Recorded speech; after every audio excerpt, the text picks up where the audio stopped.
한번 같이 읽어볼게요. 15살인 서준은 친구 준기와 그 형제들에게 선물을 사주려고 한다. 각각의 나이에 맞는 선물을 해주고자 준기에게 형제들의 나이를 물었으나 준기는 몇 가지 정보만을 알려주었다. 다음의 정보를 조합했을 때 둘째와 셋째, 넷째의 나이의 합을 물어봤죠. 그러면 이제 우리 물어보는 게 요 세 개니까, 자, 둘째를 x라고 놓고 셋째를 y, 넷째를 z라고 한번 놓읍시다. 그럼 우리가 이제 구하는 건 x 더하기 y 더하기 z예요.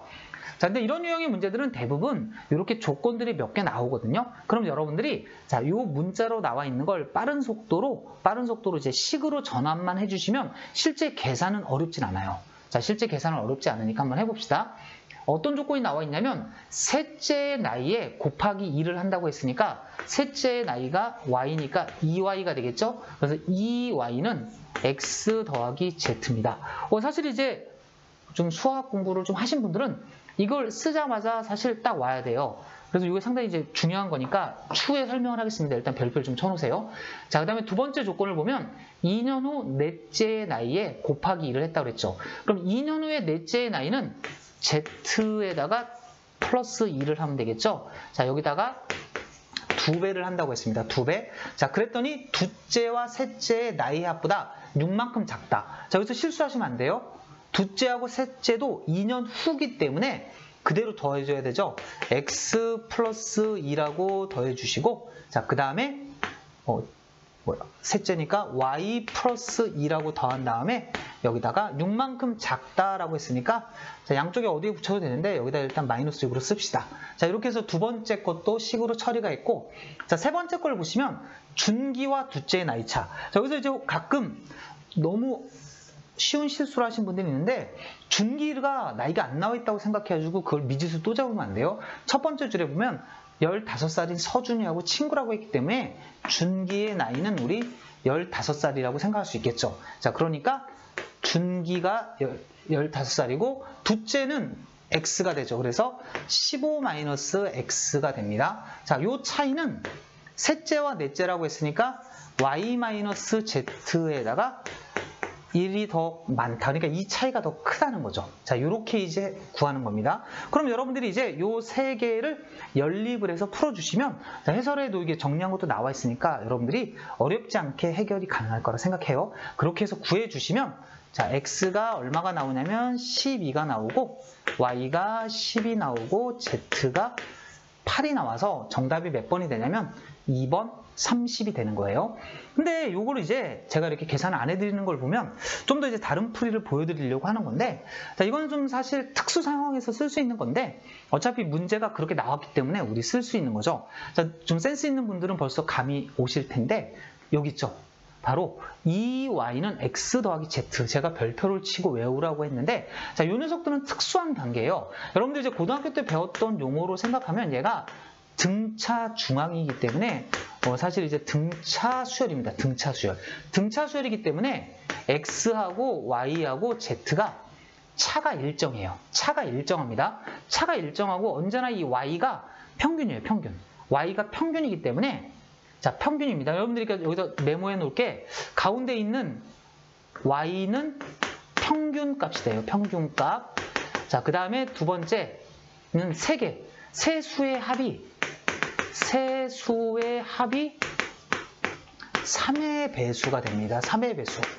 그래서 여러분들 이 두 가지 성질을 외우고 있으면 시험장에서 이제 우리는 선택지를 활용을 해서 문제를 조금 수월하게 구할 수 있죠. 자, 선택지를 활용한다는 게 무슨 말이냐면, 자, 여기에서 이제 선택지를 바로 쓰는 거죠. 뭐냐면 3의 배수라고 했으니까 어차피 지금 1번, 3번, 4번은 3의 배수가 아니니까 아웃이에요.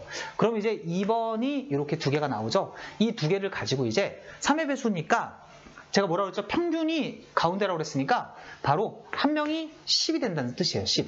한 명이 10이 되고 한 명이 10이 되니까 이쪽에는 이제 10이라고 9. 물론 이제 12하고 7이 갈 수도 있고 이렇게 갈 수도 있겠죠? 자, 그 다음에 또 얘는 또 10이니까 12하고 얼마? 8도 가능하겠죠. 근데 33을 생각하면 얘는 어떻게 생각해야 되냐면 가운데가 11이에요. 그러면 여기서 우리 생각할 수 있는 게 이쪽은 10이 되고 이쪽은 얼마가 돼야 되냐면 12가 되겠죠. 자, 이런 식으로 이제 할 건데 여기서 이제 힌트가 뭐냐면 3번에서 나이 차이가 중기하고 둘째의 나이 차이가 더 뭐라 그랬죠? 중기와 둘째의 나이 차이는 셋째와 넷째의 나이 차이보다 1만큼 크다고 했으니까 여기다가 15를 쓰게 되면 여기가 3 차이고 여기가 2 차이니까 딱 맞아 떨어지겠죠. 근데 여기는 지금 보시면 얘가 15가 되니까 요 차이가 3이고 여기가 얼마가 돼요? 이렇게 1이 되니까 요 관계가 성립 안 하겠죠. 자, 물론 이제 얘가 하나 올라와서 13, 다음에 13이 되고 11이 되고 이제 9가 되면 차이가 똑같아지죠. 2로. 그래서 정답이 될 수 있는 건 2번 30이다라고 생각할 수도 있습니다. 자, 이런 거 같은 경우는 이제 계산이 좀 빠르신 분들은 그냥 하셔도 되는데 오히려 이제 계산이 좀 느리신 분들이 이 내용을 외우신 다음에 선택지를 쪼개가지고 하시면 더 빨리 할 수 있으니까 좀 외워두시면 좋을 것 같아요. 자, 이렇게 해서 이제 대표 기출 유형을 좀 풀어봤고 시간, 속력, 거리에 관련된 문제인데 문제가 상당히 좀 길고 어려운 문제예요. 근데 여러분들 요즘에 뭐 난이도가 좀 높게 나오다 보니까 자, 이런 문제들을 잘 푸셔야 되는데 자, 여러분들 이렇게 응용 수리 문제는 기본적으로 어떻게 문제를 좀 푸셔야 되냐면 항상 식이라는 게 뭐냐면 기본적인 식으로 정확하게 풀어보는 연습을 하시고 자, 그 풀이를 본 다음에 이 풀이를 내가 그대로 시험장에서 쓰게 되면 시간이 좀 오래 걸릴 것 같잖아요. 그러면 이제 좀 다듬어서 풀이를 좀 줄일 수 있어야 돼요. 그래서 그런 연습이 좀 되셔야 되고 자, 그 다음에 자, 이 식으로 푸는 것들이 사실은 몇 번 연습하면 그렇게 어렵지 않을 수 있는데 통상적으로 좀 분수가 많이 나오다 보니까 계산이 조금 복잡해질 수가 있습니다. 계산이 좀 복잡해질 수가 있으니까 여러분들이 두 가지로 대비를 하셔야 돼요. 하나는 계산 연습을 해서 그걸 극복을 하시던가 자, 그 다음에 계산이 느리신 분들은 자, 이게 극복이 잘 안 될 수도 있잖아요. 그럴 때는 좀 계산을 잘 하지 않고 비례식을 써가지고 좀 예쁜 숫자로 계산하는 연습을 하는 것도 방법이 될 수 있거든요. 그럼 한번 문제를 구체적으로 봅시다. 자, 읽어보면 A시에 거주하는 민서는 B시에 거주하는 동생 민희를 만나 1시간 동안 식사를 하고 돌아왔습니다. 근데 민서는 B시로 향하는 길에는 속력이 80km/h로 일정한 장미호를 탔으며 A시로 돌아올 때는 속력이 120인 독수리호로 왔습니다. 근데 장미호의 경우에는 배차 문제로 한 정거장에서만 20분 정차한 거예요. 그게 중요한 포인트죠. 그러니까 달리지 않고 멈춰 있었다는 뜻이에요. 20분 동안. 그 다음에 독수리호는 중간에 2개의 정거장에서 5분간 멈췄다고 했으니까 10분이 멈춰선 거네요. 자, 민서가 민희를 만나고 돌아오는데 총 5시간이 걸렸다. 그러니까 총 5시간이 걸린 겁니다. 자, 그랬을 때 A시와 B시의 거리는? 하고 물어봤어요. 자, 그럼 이제 여러분들이 자, 요런 문제 푸실 때 주의하셔야 될 게 일단 상황이 좀 길기 때문에 이제 놓치는 게 있으면 안 돼요. 첫 번째, 요 1시간을 지워야 돼요. 뭘 지운다는 거냐면 달리지 않은 시간이에요. 왜냐면 동생을 만나서 밥을 먹은 시간이니까 빼줘야겠죠? 자, 그 다음에 여기서 보면은 처음에 배차 문제로 20분을 정차했고 2개에서 5분을 정차했으니까 몇 분이 또 빠진 거죠? 30분이 빠진 거예요. 그러니까 실제로 이 5시간 중에 실제 달린 거는 얼마밖에 안 되냐면 1시간을 또 빼고 0.5시간을 빼니까 실제 달린 거는 3.5시간밖에 달리지 않았다는 거예요. 그래서 이걸 좀 찾아내시면 계산이 쉬워지겠죠. 자, 그러니까 3.5시간을 달렸으니까 자, 이렇게 간단하게 만들고 나면 자, 이제 봅시다. 거리를 x라고 놓는 거죠. 자, 거리를 x라고 놓으면 자, x를 뭐로 나누면 돼요? 자, 갈 때는 80으로 나눴으니까 자, 이렇게 80분의 x가 되겠죠? 그 다음에 올 때는 저기 120, 그러니까 같은 x를 얼마? 120으로 달린 거죠. 그랬더니 얼마가 걸렸냐면 3.5시간이 걸린 겁니다. 그래서 여러분들이 양변에다 이제 240만 곱해가지고 계산하시면 이제 x가 168이 나와요. 근데 여러분들이 제가 말했죠. 사실 이렇게 식을 세우는 게 어렵진 않습니다. 그럼 여러분들이 이런 이제 분수 계산, 뭐 3.5랑 이제 240 곱하는 것들을 잘 하시고 하시는 분들은 이제 문제가 없는데, 자, 이런 계산이 느리신 분들은 이제 좀 비례식을 익히시면 숫자 계산을 조금 편하게 할 수가 있어요. 그래서 이렇게도 한번 해봅시다. 자, 보시면 제가 이때 정리하는 중에 밑줄을 친 게 있어요. 속력이 하나는 80이고 하나는 120이에요. 그럼 여러분들이 이런 거 좀 외워두면 쓸 데가 많으니까 한번 외워둡시다. 뭘 외워두시냐면 거리는 시간 곱하기 속력이에요. 그러니까 어떤 일이 성립하냐면 거리가 일정하게 되면 시간하고 속력은 반비례 관계예요. 반비례 관계.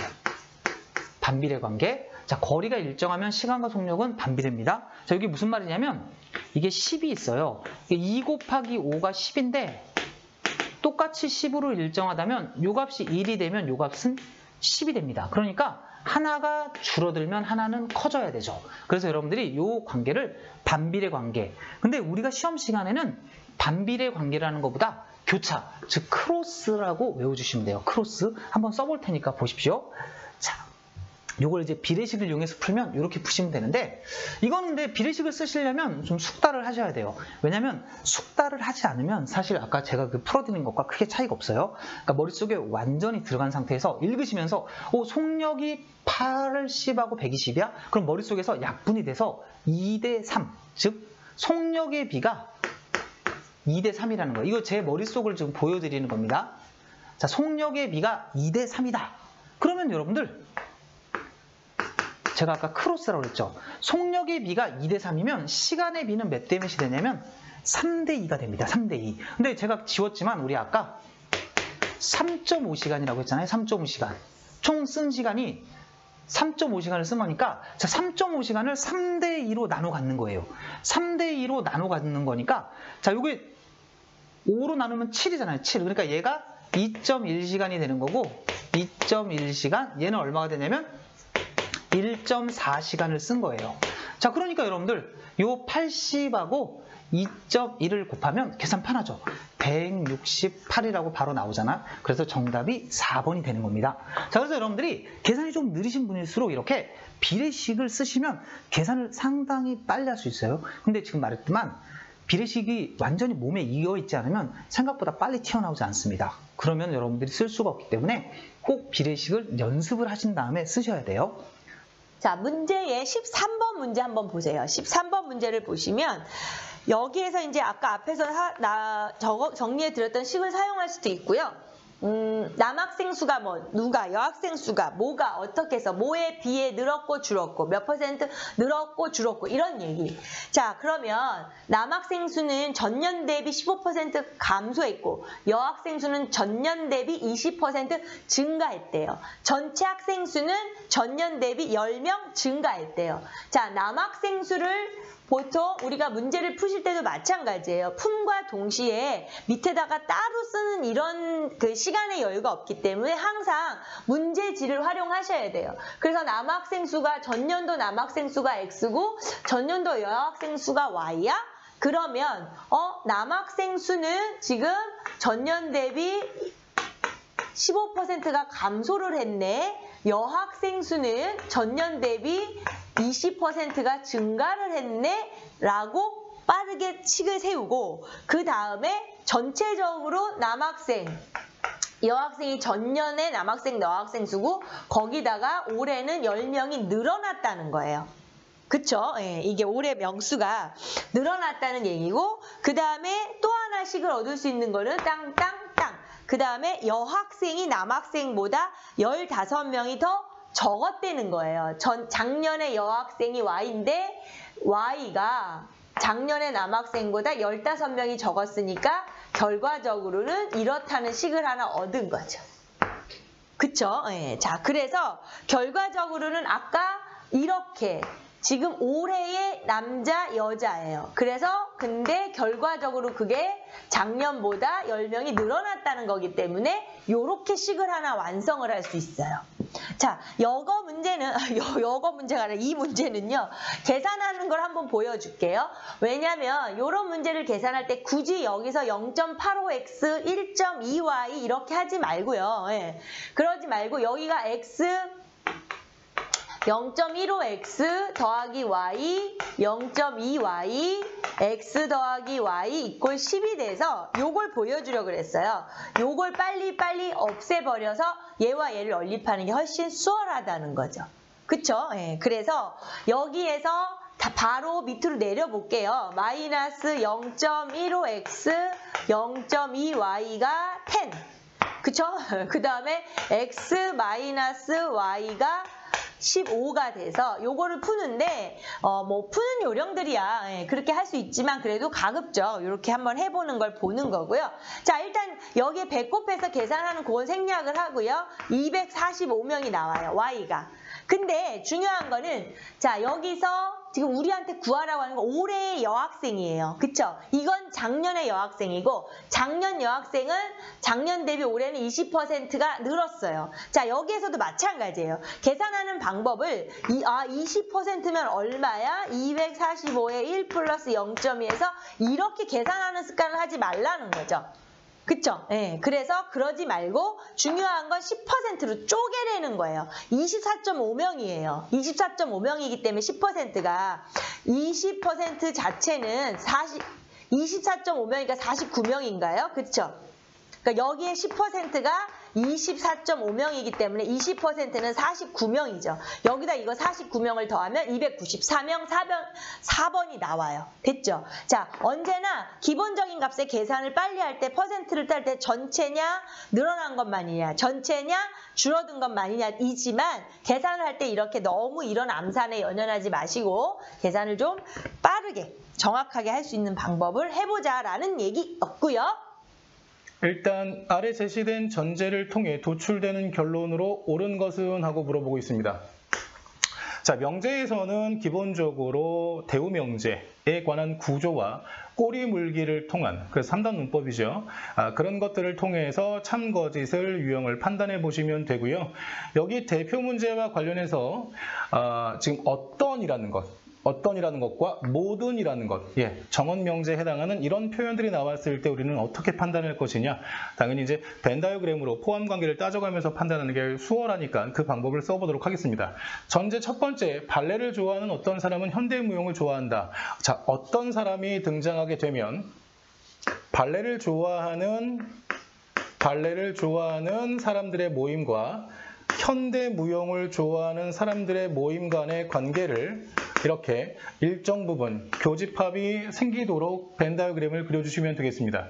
즉, 발레를 좋아하는 어떤 사람은 현대무용을 좋아한다라는 것의 정확한 뜻은 발레를 좋아하는 사람 중에 적어도 한 명은 현대무용을 좋아한다. 이런 의미로 받아들이시면 되니까요. 자, 전제 두 번째 보시면 현대무용을 좋아하는 모든 사람은입니다. 모든 사람은 예술 영화를 좋아한다. 그렇기 때문에 우리가 이제 모든 사람은 하고 했기 때문에 현대무용을 좋아하는 모든 사람이 어디에?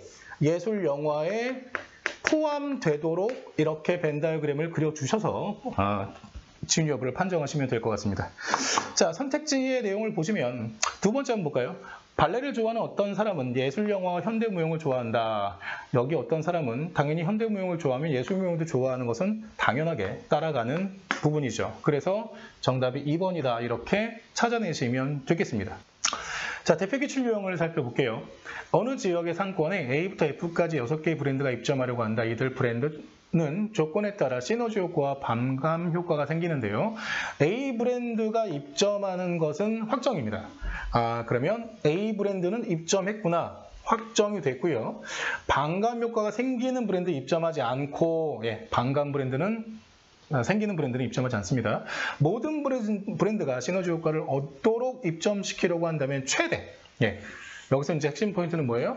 최대 몇 개를 입점할 수 있느냐를 찾는 거죠. 자, 조건 따라가 보겠습니다. 일단 두 번째 조건을 볼까요? 두 번째 조건 보시면 C 브랜드와 A 브랜드는 서로 반감 효과가 생긴다라고 되어 있습니다. 그래서 일단 브랜드별로 A, B, C, D, E, F 이렇게 있나요? 이렇게 있죠. 6개 브랜드가 있을 때 A는 일단 확정이니까요. 확정이고요. C는 반감이 생기니까 당연히 C는 제외시키는 것도 확정하시면 되겠습니다. 그렇죠? 그리고 지금 세 번째 조건을 보시면 B 브랜드는 A 브랜드나 E 브랜드 같이 입점하면 시너지 효과가 생기지만 입점한 브랜드가 4개 이상이면 반감 효과가 생긴대요. 그러면 만약에요. B가 입점하는 경우랑 그 다음에 B가 입점하지 않는 경우랑을 살펴보도록 할 텐데요. B가 입점하게 되면 4개 이상이면 반감이 돼요. 그러면 B가 입점했을 때는 가능한 브랜드 수가 3개 이하일 것이다. 라는 것 정도만 확인을 일단 하시죠. 왜요? 입점하지 않았을 때 더 큰 수가 나온다면 B가 입점했을 때의 경우의 수를 판단하는 건 무의미하죠. 자, B가 입점하지 않는다고 볼게요. 그럼 B까지 지웁니다. 이렇게. B까지 지우고요. 자, 이제 조건을 따라서 이제 살펴보시겠습니다. 자, A 브랜드는 B나 E, B 없죠? E 브랜드와 함께 입점하면 시너지 효과가 생긴다. 그러면 당연히 E 확정하시면 좋을 것 같습니다. 이렇게요. 빨간색으로 할까요? 이렇게요. 그 다음에 D 브랜드는 2개 이상이면 그럼 당연히 A, E가 있으니까 D 들어와도 상관없겠죠. 시너지입니다. F 브랜드는 D 브랜드와 같이 입점하면 시너지가 되니까 이렇게 B가 입점하지 않게 되면 위에 있는 것처럼 A, D, E, F로서 몇 개? 4개의 브랜드가 입점이 가능하다라는 겁니다. 그러니까 이쪽은 살펴볼 필요도 없이 정답은 4개다라고 이렇게 체크하실 수가 있는 거죠. 자, 여기서는 이제 핵심 조건이 일단 두 번째에는 C를 제외하고 그 다음에 세 번째 조건입니다. B가 있고 없고에 대한 어떤 기준을 잡아주는 조건 이렇게 활용하시면 될 것 같습니다.